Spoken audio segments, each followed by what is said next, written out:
un agneau de lait, le couteau sous la gorge, songea à l'étrange destin qui était le sien.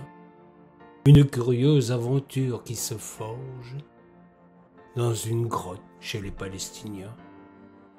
Témoin d'une naissance miraculeuse, il se pensa en cet instant béni des dieux.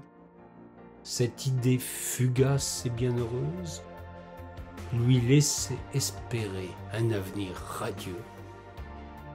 Il en oubliait un épisode précédent qui l'avait placé en fâcheuse posture, devenant le pauvre substitut innocent d'un terrible sacrifice contre nature.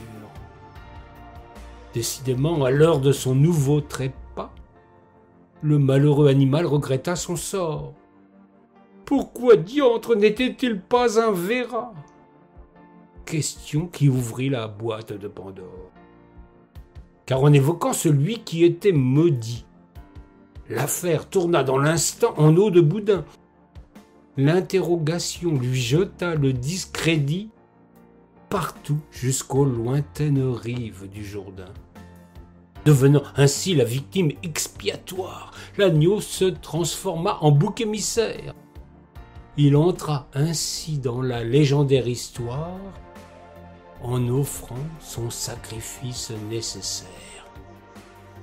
Que ce fût Noël, Pâques ou bien la Trinité, sous prétexte de transsubstantation, il se parait soudain du don d'ubiquité pour épargner à Dieu cette expiation. Pour l'agneau, la pilule est dure à avaler. Quand il doit supporter toutes ces avanies, lors d'une communion ou alors d'un banquet, par le truchement d'une étrange liturgie. L'auteur, s'apercevant soudain qu'il blasphème, se retire dans l'instant sur la pointe des pieds.